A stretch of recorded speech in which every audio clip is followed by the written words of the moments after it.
Hi, I'm Russ with Delaney Drafting and Design, and this video is part 3 of the Taking My First Steps in Mining Cryptocurrency series. So thanks again for all the support and all the new subs and everything. Really helps out, and I appreciate that very much.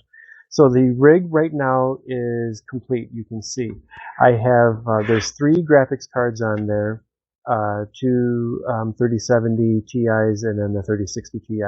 And the latest things I added were the 3 fans, and then I'm going to talk about the adapter cables that I used for that. And so yeah, we got the power supply, the motherboard, and the hard drive is mounted here. And this is the power switch with our little 3D printed holder there for that. So the current spend for everything that you see here is just about $3,000. 3,003 and 34 cents is the total that we spent so far for everything that you see here. I did also get a keyboard and mouse and a UPS, so that's another $222. And there's this power supply that I didn't end up using, but I spent $88 and some change. So I've really spent just over $3,300 out of pocket so far. But I might end up using this power supply, and I'll definitely be using these other items. So, but again, what you're seeing right here is just about $3,000 in this rig so far. This is the latest thing that I had purchased. When I had went to connect these fans, there was only one header on the motherboard, and I wasn't sure if it would be safe to daisy chain 3 fans off of that one spot on the motherboard. So there's this, it's like a SATA to fan connector type cable that I had purchased. They were only $6.20 each. So these are on the rig right here.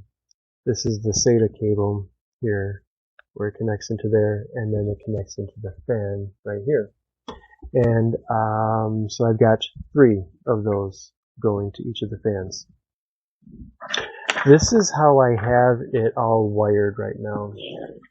I think that it's safe to say that this power supply is maxed out.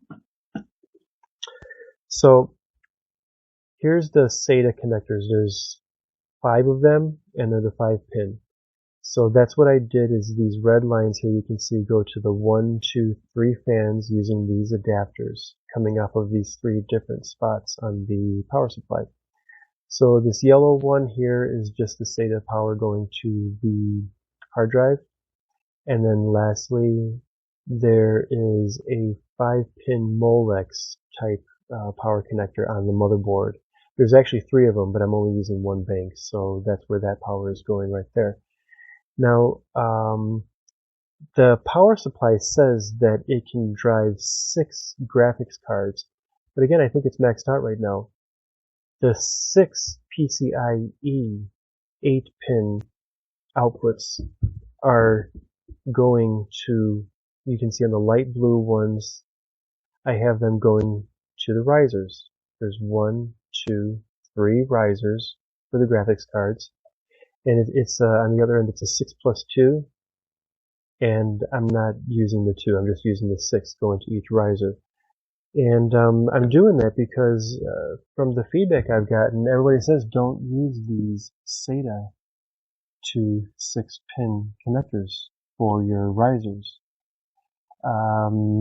Sounds like it's unsafe to do so, and I don't want to do that. So these green lines here, there's 3 graphics cards being driven. So you got, on one end it's an 8-pin, and then on the other they give you 2 of the 6+2s. So the 3070s use up all of that, and on the 3060 it only uses 1 of the 6+2. Here it is on the rig. You see, there's 2 of these. Now, I guess it seems like it's proper. This is coming off of 1 channel on that power supply. So is this how you guys do it? I want to make sure I'm doing this safely and properly here. But yeah, you see how it's got a jumper that goes over to the other one here. It's like that for both of the 3070s, and like I said, there's 1 for the 3060 here. There's an extra one that's not being used. But again, I think that the power supply is maxed out. I don't know if maybe I was going to add more video cards in the future if I go back to this power supply that I had purchased before, and maybe stick it in here and then use that to drive more graphics cards. But right now, I just wanted to get this going and see if it works, and I think that it'd be good to see just with 3 graphics cards as it is right now. So that's the build as it is. What we're going to do is we're going to flash the Hive OS onto the hard drive, and I'm going to get going to boot it up and check out the BIOS, see if we need to do any configuring there, and then yeah, then we're going to get it up and running. So I hope you liked the video. Thanks for watching. If you liked it, please like, comment, and subscribe.